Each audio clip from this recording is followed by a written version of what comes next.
আসসালামু আলাইকুম এভরিওয়ান, কেমন আছেন সবাই? আশা করছি সবাই অনেক ভালো আছেন। আলহামদুলিল্লাহ আমরাও ভালো আছি। রত্নার সুইট হোমে আপনাদেরকে স্বাগত জানাচ্ছি নতুন আরেকটি ভিডিও দেখার জন্য। আশা করছি আজকের ব্লগটিও আপনাদের কাছে ভালো লাগবে। এই তো সকালবেলা আমার ছেলের জন্য কিছু পাস্তা সিদ্ধ করছিলাম। কয়েকটা দিন আসলে ছেলেটার এত পরিমাণে ঠান্ডা লেগেছে, যার কারণে আসলে ও ভাত খাচ্ছেই না বলতে গেলে। ভাত কেন, কোনো কিছুই খাচ্ছে না। তো ভাবলাম যে একটু পাস্তা সিদ্ধ করে দিই, দেখি খায় কিনা। তো আলহামদুলিল্লাহ ও খেয়েছিল। তো যাই হোক, এদিকে আমার পাস্তাটা সিদ্ধ হয়ে গিয়েছে। এদিকে পানি ঝরিয়ে নিয়েছি, যেহেতু এটাতে আসলে তেমন কিছু দিইনি, একটু লবণ দিয়ে সিদ্ধ করে নিয়েছিলাম। আর ঠান্ডা হলে বাবাকে দিব খেতে, মানে আমার ছেলেকে দিব খেতে আর কি। আর আমার মা এসেছে গতকালকে। তো মা এসে তো একদমই বসে থাকে না। তো ওই যে চালের গুঁড়াটা ছাদে দিয়েছিলাম রোদ্রে, সেটাই মা চেলে দিচ্ছে। তো ভাবলাম মা যেহেতু আছে, আবার চলে যাবে, আবার না জানি কবে আসবে, একটু পিঠা বানাবো। এই জন্য মা সবগুলো চালের গুঁড়া চেলে দিচ্ছিল। তো বললাম যে চলো মা পিঠা বানায়। তো মা বললো তুমি বানাও, আমি দেখি আর কি। মাও আসলে এই পিঠাটা বানাতে পারে না। তো চলেন পিঠাটা কিভাবে বানায় আপনাদের সঙ্গে শেয়ার করব আজকে। আমাদের এদিকে এই পিঠাটাকে জামাই ভাজা পিঠা বলে, অনেকে ফুল পিঠাও বলে। তো চলেন পিঠাটা বানানো শুরু করি আর কি। এই পিঠাটা আমিও নিজেও বানাতে পারতাম না। তো আমি মাঝে গ্রামে গিয়েছিলাম। তো গ্রাম থেকে আমার চাচি শাশুড়িরা পিঠা বানাচ্ছিল, ওটা দেখে আসলে এটা শিখেছি। বাসায় আসার পর একদিন ট্রাই করেছিলাম, তো আলহামদুলিল্লাহ ভালো হয়েছিল।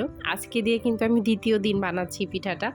তো আলহামদুলিল্লাহ অনেক ভালো হয়। তো এই তো কিছু চালের গুঁড়া নিয়েছি, তার মধ্যে কিছু লবণ নিলাম, আর চিনি নিচ্ছি। চিনিটা আসলে কি মানে কে কেমন মিষ্টি খায় সেটার উপর ডিপেন্ড করে। মানে আপনি যদি মিষ্টি বেশি খান সেক্ষেত্রে মিষ্টিটা একটু বেশি দিতে পারেন, আর যদি কম খান সেক্ষেত্রে একটু কম দিবেন। তারপরেই তো নর্মাল পানি দিয়ে এটা মেখে নিব। এটার ব্যাটারটা আপনার ওই যে চিতই পিঠার যে ব্যাটার হয় ওইটার মতো হবে, বেশি পাতলাও না আবার বেশি ঘনও না। এই পিঠা বানানোটা এত সহজ, আমি প্রথমে ভাবতাম যে এটা মনে হয় খুবই কঠিন মানে বানানো, কিন্তু বানানোর পরে দেখছি এটা খুবই সহজ।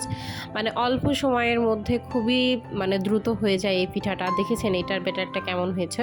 তো তারপরে এটা মাখা হয়ে গেলে এটার মধ্যে একটা ডিম দিয়ে দিব। ডিমটা দিলে কি হয়, এটা যে খুব সুন্দর ফুলে আর খুব সুন্দর লাগে আসলে খেতে। তো এই তো আবার ডিম দেওয়ার পরে কিন্তু একটা ডিমের গন্ধ অনেকে পায়। তো সেই ক্ষেত্রে আপনারা চাইলে এটার মধ্যে একটু ভ্যানিলা এসেন্স দিতে পারেন। তো আমি ওটা আসলে অফ ক্যামেরায় দিয়ে নিয়েছিলাম, আমার মনে নাই দেখাতে আপনাদেরকে।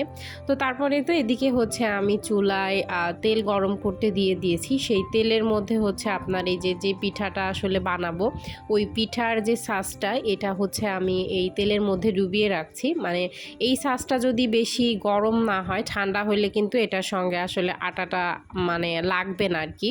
এজন্য এটা খুবই গরম করে নিতে হয়, অনেক গরম না হলে কিন্তু হবে না।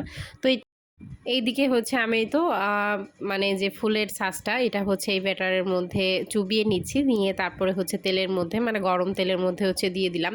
তেলও কিন্তু ঠান্ডা থাকলে হবে না, তেলটাও অনেক গরম হতে হবে, এবং যে শাঁসটা এটাও কিন্তু অনেক গরম হতে হবে। তাহলে আপনার পিঠাটা এমনিতেই শাঁসটার গায়ে থেকে এমনি খুলে যাবে, যদি আপনার সব কিছু পারফেক্ট থাকে আর কি।